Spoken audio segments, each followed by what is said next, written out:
ऐसा हुआ करता था, ये पोस्टर नीचे कर दे भाई साहब, पोस्टर नीचे कर दे कि जितनी भी बार मोदी जी गुजरात में आते और अहमदाबाद के एयरपोर्ट पर लैंड करते हमको डिटेन कर दिया जाता था। अब हम दिल्ली आ रहे हैं तब भी हमको डिटेन करने का प्रोग्राम बना रहा है। पोस्टर नीचे कर दे, अरे उसको नीचे कर दे, पोस्टर नीचे कर दे। हाँ, उन्हीं के उनसे जवाब मांगेंगे। पहले तो मैं ये बात स्पष्ट कर दूं कि बड़ी संक्षिप्त में ही मैं बात रखूंगा। ज्यादातर मुद्दों के ऊपर सारे साथी बोल चुके हैं। मैं केवल 2-3 मुद्दे ही यहां पर आपके बीच में रखना चाहूंगा। लेकिन सबसे पहले आपको एक सवाल पूछना चाहेंगे, थोड़ा लाइट मूड में, कि पिछले 4 दिनों से हमें बड़ा सीवियर माइग्रेन हुआ है। आप बताइए, हमने कौन सा न्यूज चैनल देखा होगा?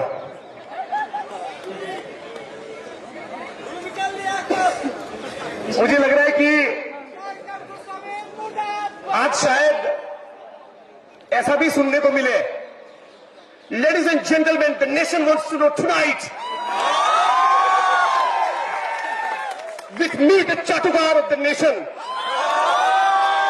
आखिर क्यों उमर खालिद ने इस मंच पर से जिग्नेश मेवानी को कुरकुरे का पैकेट दिया?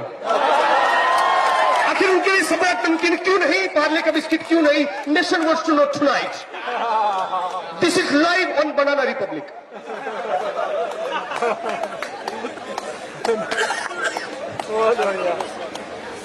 देखिए, मनोरंजन बड़ा जरूरी है। हमारे ऊपर भी मुकदमा दर्ज कर दिया, हिंसा भड़का रहे। अभी किसी को कन्विंसिंग नहीं लगता है।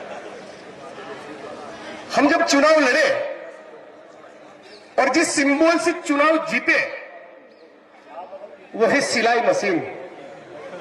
और पूरे कैंपेन के दौरान हम ये कहते थे कि 22 साल के दौरान गुजरात के अंदर तोड़ने की राजनीति हुई। हम तो सिलाई मशीन वाले हैं, धागे से धागा पिरोकर हम जोड़ने की राजनीति करने के लिए आए।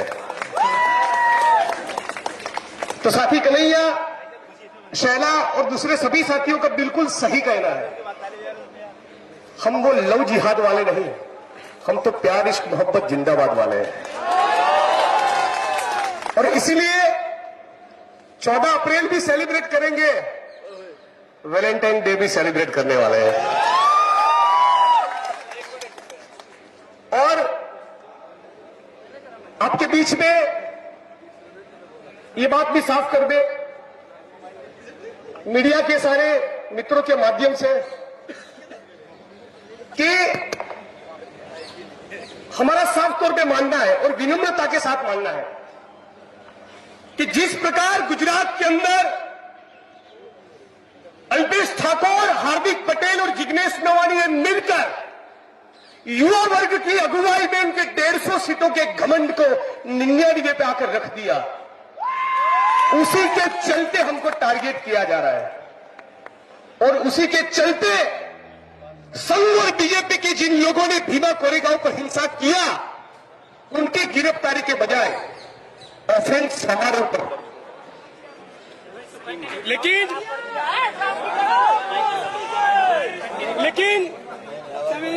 आपके बीच में ये दोबारा कहना चाहते हैं कि हम किसी भी समुदाय, जाति या धर्म के खिलाफ न थे, न होंगे। हम इस देश के लोकतंत्र में मानते हैं, इस देश के संविधान और संविधान के मूल्यों में मानते हैं। सावित्रीबाई फुले, शहीद आजम भगत सिंह और बाबा साहब अम्बेडकर की फिलोसफी में मानते हैं। और इसीलिए कहते हैं कि आप हमारे ऊपर हमले करवाइए, गाली गलौज कीजिए, फर्जी मुकदमे दर्ज कीजिए। उन सबके बावजूद हम संविधान की ही बात करेंगे और प्यार, इश्क और मोहब्बत का ही गाना गाएंगे। आज ठीक है, चलेगा, हम आगे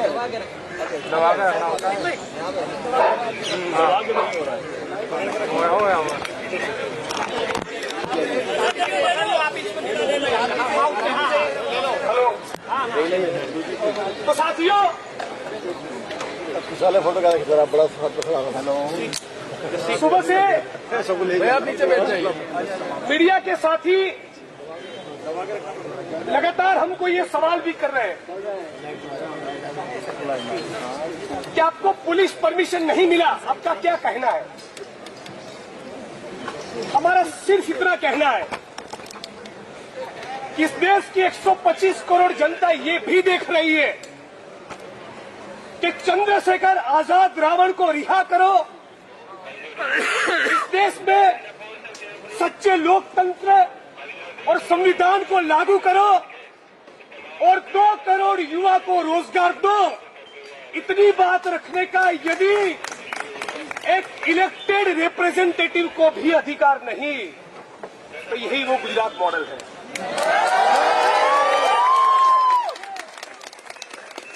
अरे मोदी जी, हम आप ही के गुजरात के हैं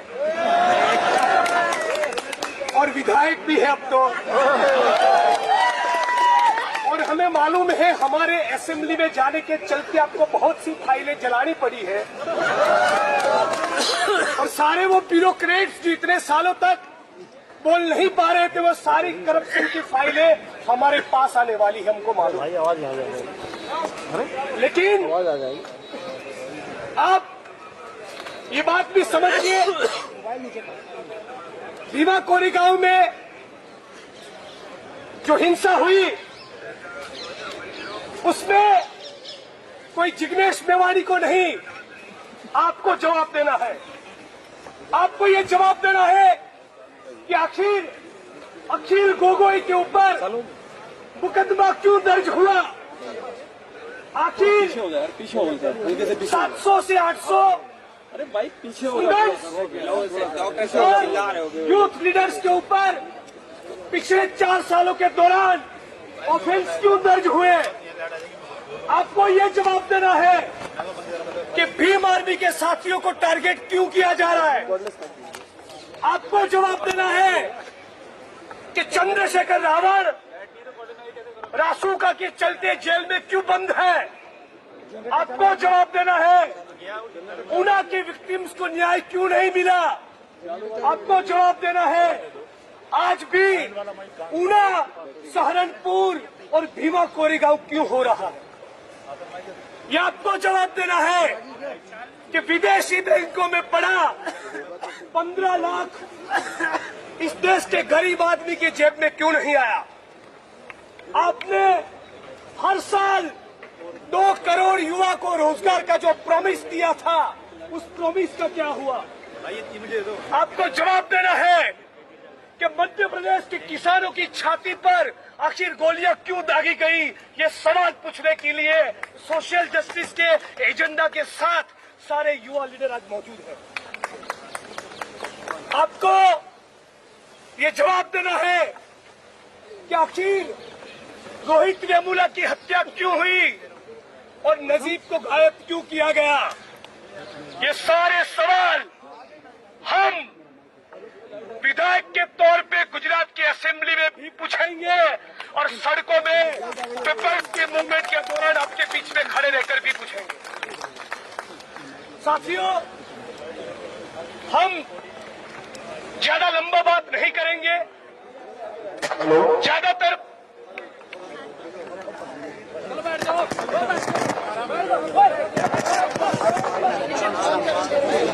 कर दे चेंज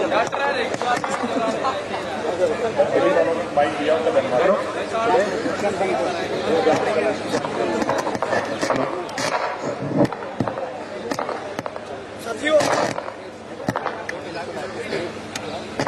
हेलो, हमारा गला भी मोदी जी की नीयत की तरह हो गया है।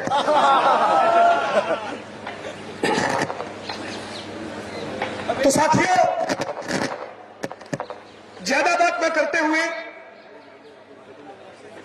इस बात को लेकर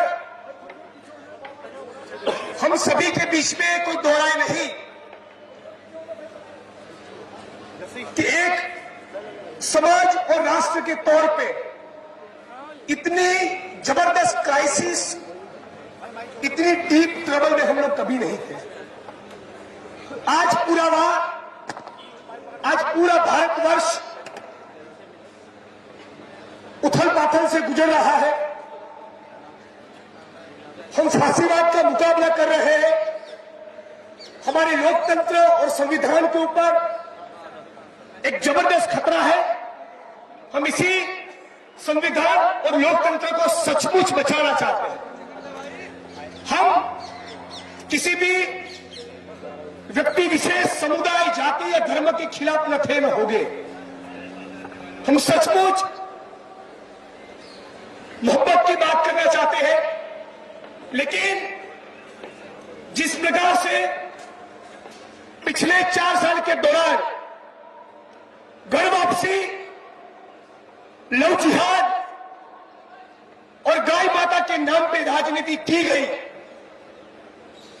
और घर वापसी, लव जिहाद और गाय माता के नाम पर रोटी, कपड़ा और मकान, शिक्षा और चिकित्सा, महंगाई, भ्रष्टाचार, देश में चल रही कॉरपोरेट लूट, किसानों की आत्महत्या, जीएसटी, नोटबंदी, ये जो असली सवालों से ध्यान भटकाया जा रहा है और एक नकली दुश्मन खड़ा करने की जो साजिश रची जा रही है, हम उसके खिलाफ खड़े हैं।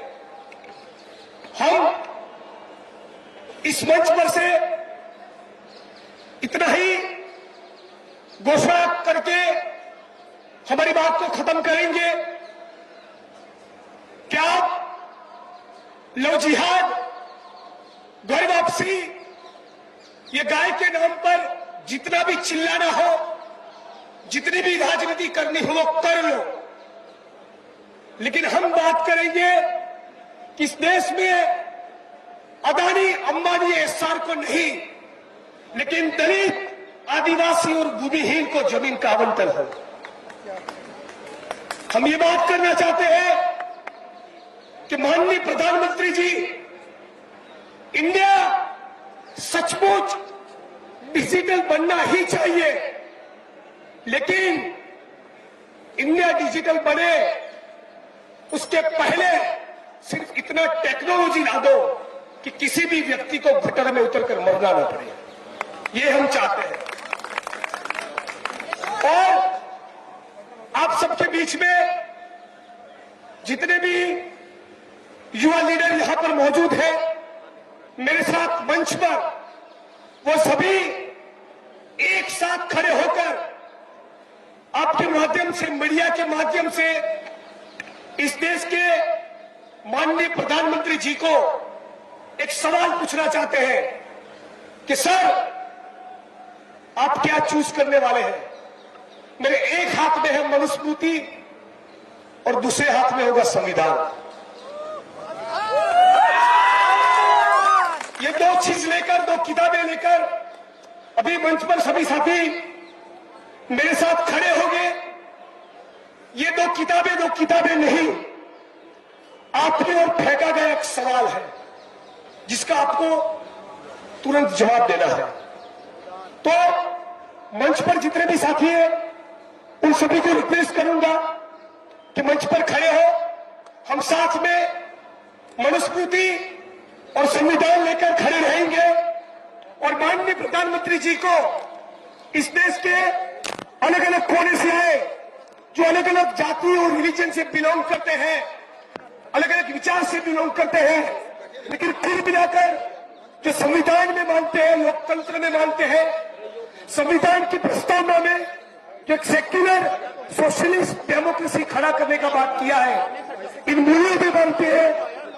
इन सभी के माध्यम से, इन सभी के साथ खड़ा रहकर आपसे ये सवाल पूछना चाहते हैं जिसका जवाब आपको हर कीमत पर देना पड़ेगा कि आप मनुस्मृति को चूज करते हो या संविधान को। और यदि आपने सवाल का जवाब नहीं दिया तो साथी कन्हैया ने बताया, दूसरे साथी ने बताया, बिल्कुल उसी तरह युवा वर्ग की अगुवाई में अनएम्प्लॉयमेंट, बेरोजगारी जैसे असली मुद्दे पर इस पार्लियामेंट स्ट्रीट का एक कोना, एक भी इंच बाकी न हो, उतनी बड़ी तादाद आने वाले दिनों में हम खड़ी कर देंगे। तो साथियों, आने वाले दिनों में कभी कोई अखिल गोगोई को एनएसएस में टारगेट किया न जाए और बहुत जल्द ही भीम आर्मी के हमारे साथी चंद्रशेखर आजाद रावण को रिहा कर दिया जाए। इसी उम्मीद के साथ इसी लड़ाई को, इसी संघर्ष को हम लोग आगे ले जाएंगे। आप सबके बीच में मैं आप सभी का शुक्रिया अदा करता हूं। कार्यक्रम के आयोजक साथियों का भी धन्यवाद करता हूं, खास करके साथी नकुल साहनी, शारिक भाई, खालिद भाई, नदीम भाई, मोहित पांडे, दूसरे स्टेट से जो भी स्टूडेंट्स लीडर हमारे बीच में मौजूद हैं, जिन्होंने अपनी बात रखी, जो साथी अपनी बात नहीं रख पाए, उन सभी को धन्यवाद शुक्रिया अदा करता हूं। आप सभी को क्रांतिकारी जय भीम, लाल सलाम और इनकलाब जिंदाबाद पेश करता हूं।